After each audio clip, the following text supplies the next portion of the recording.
together in the Philippines, a volcano dormant for 600 years erupted in multiple explosions that sent up huge clouds of ash visible 60 miles away in Manila. This could be just the beginning, according to the experts, but everyone who witnessed the eruption of Mount Pinatubo say they've seen enough. 3 powerful explosions sent molten rock, mud, and ash more than 10,000 feet into the sky. And within minutes, falling ash turned day into night. The Mount Pinatubo eruption lasted months that caused mass evacuations, homelessness, and caused the deaths of 847 people. Again, this is the second largest eruption in the 20th century, yet in the 21st century, there are more that has been yet to be ranked.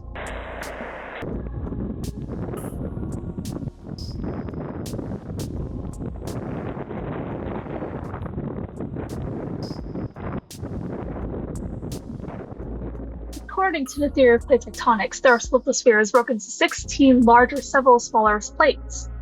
These move continuously at a slow pace due to convection and the underlying ductile mantle. And most volcanic activity on Earth takes place along plate boundaries, where these plates are converging or diverging. Even with the tectonic plates that are always converging or diverging, a volcano needs a reservoir of magma to be a volcano. That is usually referred to as a magma chamber. Yet there are many types of volcanoes. The 4 main common volcano categories are composite, shield, cinder cone, and lava dome volcanoes. Though those are things categorical types such as volcanic domes, fissures, monogenic, calderas, cryptodomes, submarine, and Mars and tuff rings. There are also subglacial fumarole, mud, and hydrothermal volcanoes. Lastly, there are supervolcanoes, which I'll dive into more later on. However, what comes out of volcanoes is way more dangerous. What material is expelled in the volcano eruption can be classified into 3 types. The first is volcanic gases. That is a mixture of steam, carbon dioxide, and a sulfur compound, depending on the temperature. It is either sulfur dioxide or hydrogen sulfide. The second is lava, which is magma that emerges and flows over the surface. And finally, the third, which is tempera, which is particles of solid material of all shapes and sizes ejected and thrown into the air. Now, since we got the basics out of the way, let's move on to eruptions and why they happen. As of December 2022, the Smithsonian Institution's Global Volcanism Database lists nearly 10,000 confirmed eruptions from 859 volcanoes, including 1,113 uncertain eruptions. How do we categorize these eruptions? There are 3 styles broadly divided into 3 categories: magmatic, phreatic, and phreatic.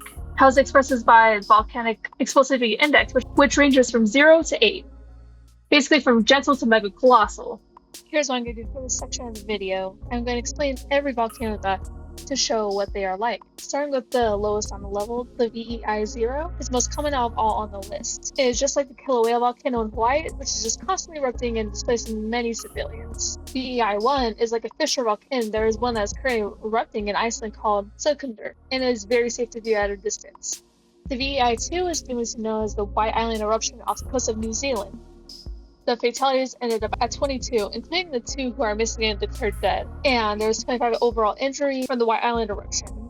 VEI 3 is Canelon. It is mostly known as the Strombolian or subclinian volcano. VEI 4, Semeru in Indonesia.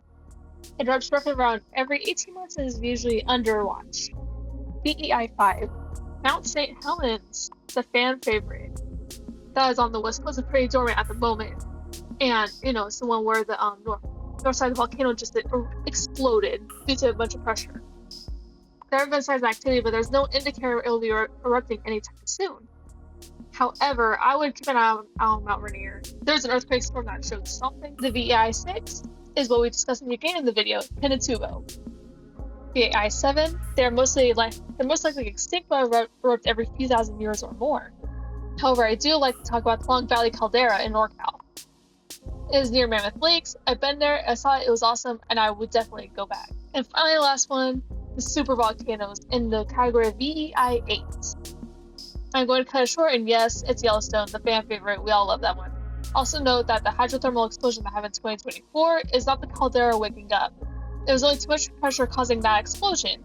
Yet even when people say Yellowstone is overdue, I believe it won't erupt in our lifetime.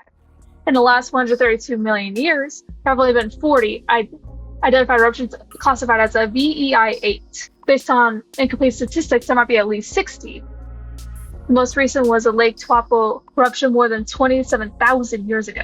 There are some limitations to the VEI, like lash and lava bombs, Another weakness is that the VEI does not take into account the power of a volcanic eruption, which makes the VEI extremely difficult to determine which prehistoric or unobserved eruptions occurred. How volcanologists have saved lives is by doing research to help prevent people from falsely believing they're not at risk when living on or near a volcano. Countries have adopted new classifications to describe the various levels and stages of volcanic activity, mainly using a combination of numbers and colors or colors and words, sometimes both. That's how volcanologists use it to save lives. Now, don't worry if you think your local mountain range is a hidden volcano. It's just a mountain range. They probably have already done studies to make sure you are safe. In case of an eruption happening, listen to first responders. Saving lives is what they are trying to do. Now, everyone, thank you for watching this pilot episode of Wild Weather. I hope you enjoyed it. Make sure to leave a comment, subscribe for more Wild Weather coming in the future. Also, check out certain archives coming out in September. Have a wonderful day, make good choices, and see you in the next video.